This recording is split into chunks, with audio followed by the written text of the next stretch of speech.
O retorno, como será?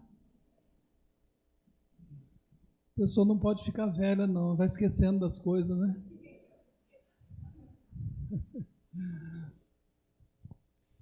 No começo do ano passado, a minha voz foi ficando rouca e fraca. E aí eu pedi ao conselho licença da pregação para tratar da minha voz. E o conselho gentilmente me concedeu uma licença por tempo indeterminado para que eu pudesse tratar da minha voz. Eu acho que isso é um problema da idade mais avançada. É um dos problemas, né? A minha voz não tinha esse problema, mas de repente apareceu e eu tive que lidar com ela. E fui ao médico, fiz exames, tratamentos, e o primeiro diagnóstico foi que eu estava abusando da minha voz, fazendo mau uso da minha voz. E aí o médico recomendou fonoterapia. E eu fui para a fonoterapia e já tem quase 2 anos que eu estou fazendo fonoterapia para aprender a usar a voz de uma maneira melhor. Mas não foi melhorando, assim pelo menos rapidamente. E eu continuei fazendo pesquisa, continuei fazendo exames, consultas. E esse ano surgiu um novo diagnóstico. Uma médica otorrino disse que eu estou com disfonia, problema na voz por tensão muscular, DTM. E aí me recomendou psicoterapia para relaxar o organismo e também as pregas vocais. É como se as pregas vocais ficassem tensas e endurecidas e não funcionassem direito quando eu queira falar. Fui eu para a psicoterapia, estou fazendo, está sendo muito bom. E ultimamente eu estou fazendo também aula de canto, para recuperar a capacidade de cantar, porque eu perdi a capacidade de cantar no ano passado. As notas mais graves eu tenho dificuldade, com as mais agudas não, mas as mais graves eu tenho dificuldade. Agora, estou contando isso porque onde já se viu um pastor perder a voz, que é o seu instrumento de trabalho. Então a gente tem que lidar com a voz e tem que lidar com a cabeça. Mas a minha professora de canto falou assim, olha, não fique preocupado, fique tranquilo, porque quem usa a voz, uma hora ou outra vai ter um problema na voz. E eu já atendi vários pastores, vários padres, vários professores, vários cantores que têm problema na voz. Então você vai melhorar e nós vamos trabalhar para você melhorar. E graças a Deus, realmente eu estou sentindo melhor.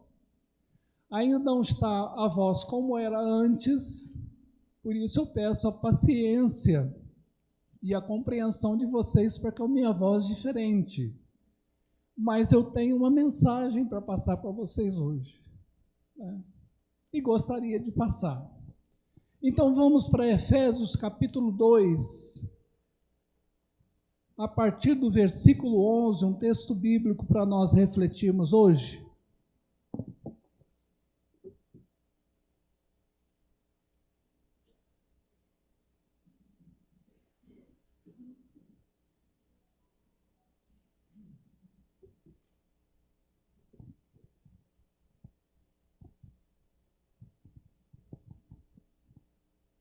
Efésios capítulo 2, eu quero ler a partir do versículo 11 e peço que você acompanhe aí na sua Bíblia.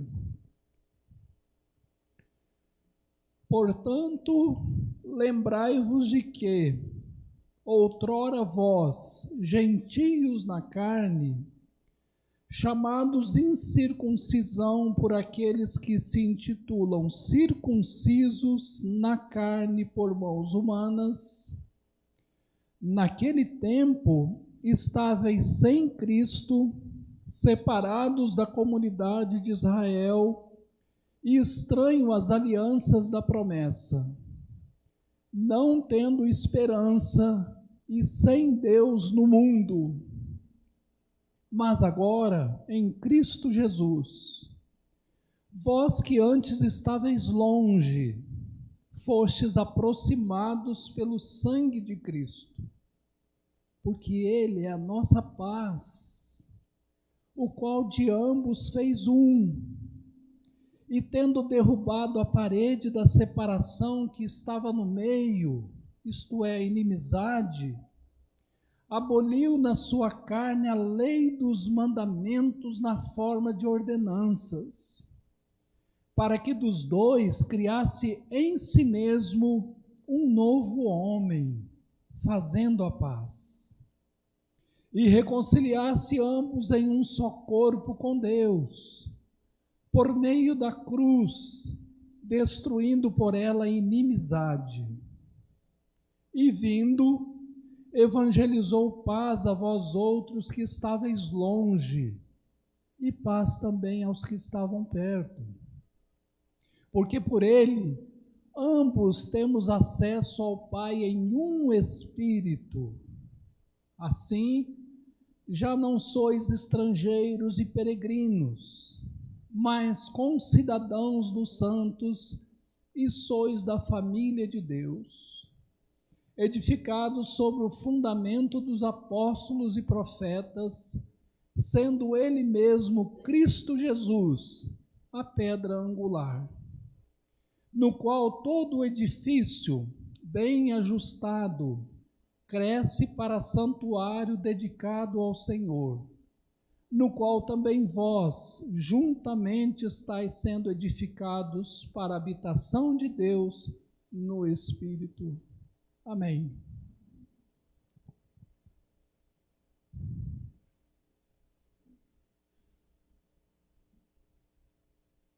Para os que estudam a Bíblia, Efésios é uma carta da Bíblia que mais fala sobre igreja. E vale a pena a gente pensar quais são as possibilidades, algumas possibilidades da relação do ser humano com a igreja. Existem algumas pessoas, por exemplo, que não fazem parte da igreja, seja porque não acreditam na igreja, ou porque num mundo corrido como o nosso dizem não ter tempo para a igreja. Tem gente que trabalha tanto durante a semana que só sobra o domingo para limpar a casa. Aí não tem tempo para a igreja. Quem não participa da igreja, eu acho que é porque não descobriu ainda o valor da igreja, nem o objetivo maior da igreja. Mas há um segundo grupo que participa da igreja quando precisa da igreja para alguma coisa. A gente chama isso de pessoa que explora a igreja. E esse tipo de pessoa também não aprendeu qual é o valor da igreja, qual é o objetivo maior da igreja. Há pouco tempo começou a aparecer um casal aqui no domingo à noite. E veio um domingo, veio o seguinte, e veio o seguinte. Depois do terceiro domingo, durante a semana, esse casal me ligou. Pastor, a gente gostaria de pedir que o senhor dirigisse uma cerimônia lá em casa, tal dia. Aí eu respondi, olha, eu não estou podendo assumir um compromisso assim, porque eu estou de licença da pregação. Estou com problema na voz. Aí eles entenderam, mas não vieram mais à igreja. A vinda à igreja, o interesse pequeno da igreja era só para conseguir alguma coisa da igreja. Mas a pessoa não entendeu o que é a igreja, qual é o valor da igreja. Mas felizmente há um outro grupo que participa ativamente da igreja, que frequenta a igreja, que contribui com a igreja, que trabalha na igreja, e esse grupo sim entendeu qual é o valor da igreja e qual é o objetivo maior da igreja. E aí eu queria que a gente levasse essa pergunta conosco durante a semana. Qual é a minha relação com a igreja? Em qual desses 3 grupos eu me encaixo?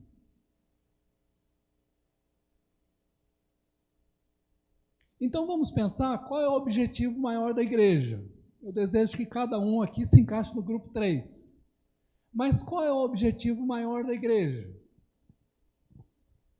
Há pessoas que pensam que a igreja existe para fazer o bem, para ajudar os outros. De fato, fazer o bem e ajudar os outros é uma coisa boa.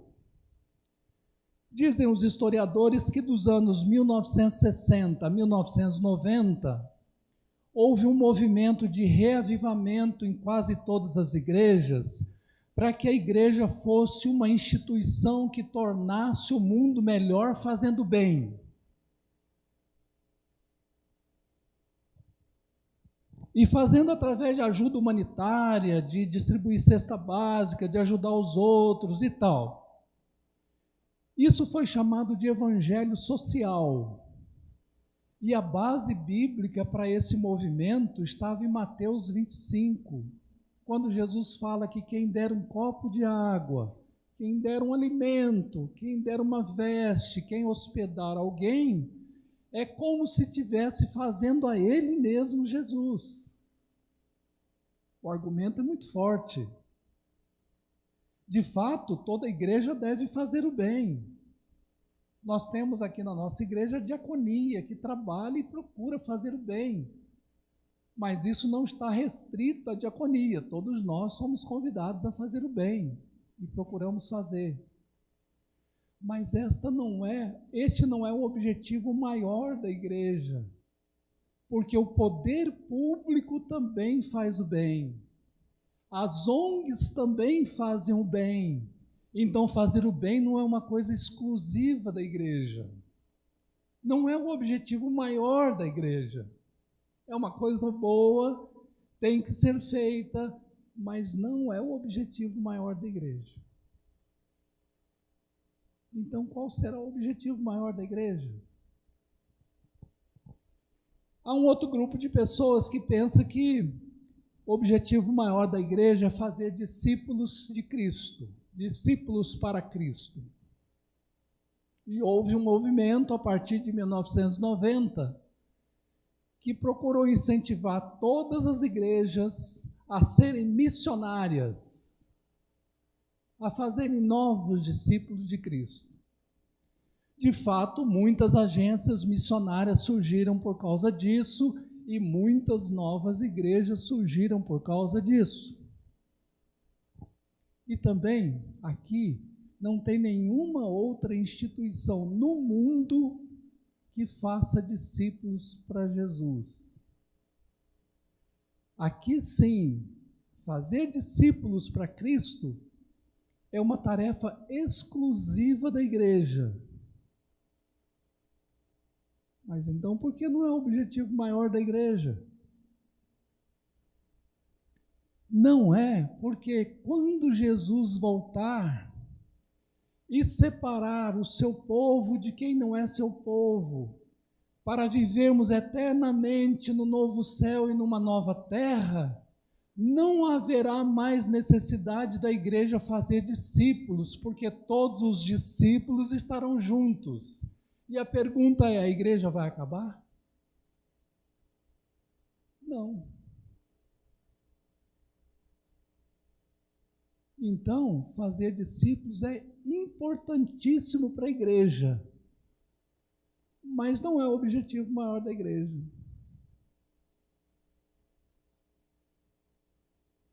Então, qual será o objetivo maior da igreja? Eu já conto depois, voltando ao texto, mas depois de tomar um gole de água.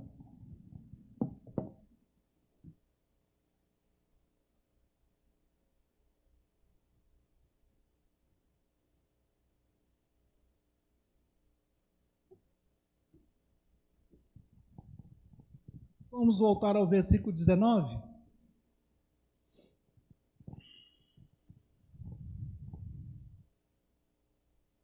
Versículo 19 diz assim: assim, já não sois estrangeiros e peregrinos, mas concidadãos dos santos, e sois da família de Deus. Sabe qual é o objetivo maior da igreja? Ser família de Deus.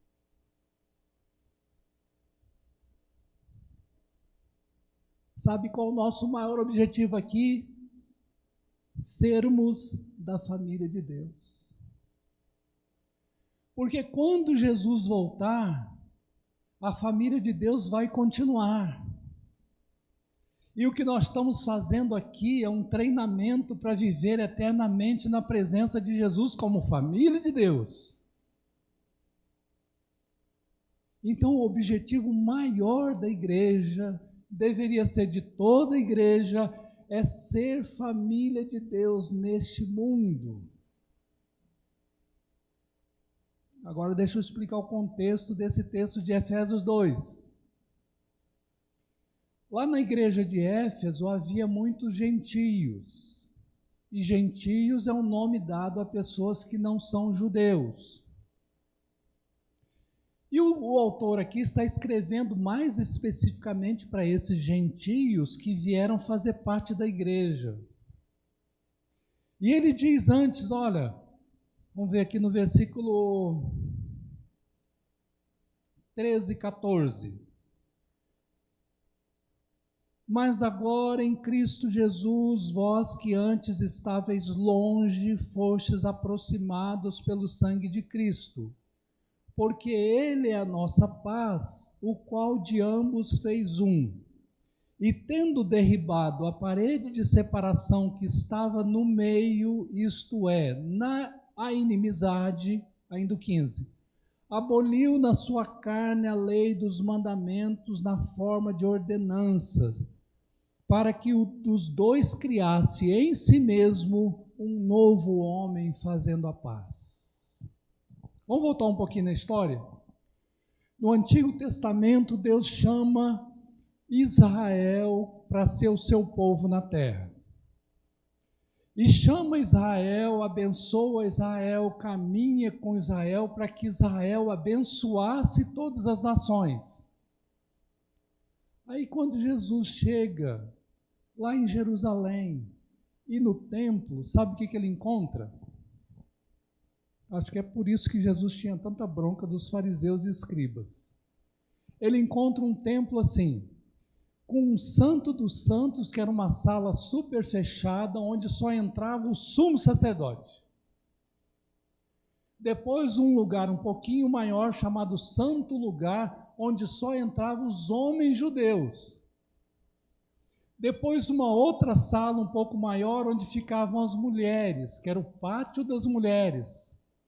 E depois nos arredores tinha um outro local chamado Pátio dos Gentios. Pergunta: como é que o povo judeu está sendo bênção para as nações desse jeito? Deixando os gentios separados por um muro, deixando as mulheres em outro local com valor menor do que o homem, fazendo um clubinho de homens especiais, religiosos, onde a mulher não tinha acesso. Será que Deus queria isso? Era Deus tinha programado isso? Claro que não. E Jesus chega e fica bravo, porque aquela casa era para ser casa de oração para todos os povos, sem nenhuma discriminação. E ele encontra só judeus discriminando todo mundo, e ele fica bravo. Mas aí vem a nova aliança, o Novo Testamento, onde Jesus dá a sua vida, morre, faz um sacrifício e instala um novo tempo, uma nova época com a família de Deus, com a igreja. E agora sim, há outro texto da Bíblia em Gálatas que diz que em Jesus não tem mais diferença entre homem e mulher, não tem mais diferença entre judeu e gentio, não tem mais diferença entre adulto e criança, porque Jesus iguala todos e valoriza todos, e essa é a realidade da igreja, da família de Deus. Como é que nós viemos parar aqui? Nós não viemos parar aqui por laços de sangue. Nós viemos parar aqui por laços de Jesus. Foi Ele quem nos trouxe, Ele que nos uniu. E nós somos totalmente diferentes, mas convivemos por causa de Jesus. Nós temos o perdão de pecados e a vida eterna por causa de Jesus. Nós podemos conviver apesar das nossas diferenças por causa de Jesus. Isso é a família de Deus. Esse é o objetivo maior da igreja, ser família de Deus. Agora, uma família pode ser boa ou ruim, não é? Tem família que é muito boa, tem família que não é tão boa. Tem casa que a gente visita, se sente muito bem. Tem casa que a gente visita e se sente muito mal. Depende de cada família, de como ela é, de como ela se organiza, de como ela caminha. E eu acho que isso vale também para a igreja. Aqui eu acho que o nosso desafio é tornar a nossa igreja como família de Deus a melhor possível. E isso depende de cada um de nós. Para sermos uma família boa em casa, precisa do quê? Basicamente, eu acho que precisa do respeito mútuo, porque cada um é diferente. Precisa da cooperação mútua, porque tem muito serviço para fazer em casa. Se um só fizer, vai ficar sobrecarregado. E precisa do amor, da alegria de estar juntos, para curtir a família, os encontros, porque aquilo ali é uma bênção na nossa vida.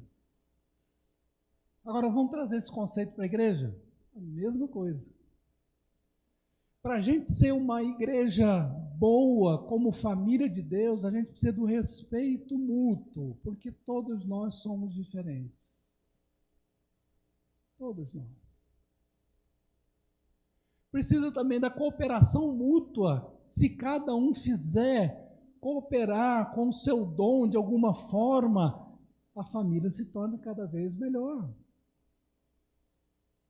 Precisa também do amor mútuo, da alegria mútua de estarmos juntos, porque Deus é que nos uniu aqui. Deus é que nos uniu como sua família. E para sermos um bom exemplo no mundo que a gente vive. Sermos um grupo cativante para as outras pessoas. Sermos um grupo acolhedor de quem vem, de quem Deus traz. Então, isso depende de cada um de nós. E eu creio que o desafio seria cada um de nós ver o que pode fazer para tornar a nossa igreja como família de Deus cada vez melhor.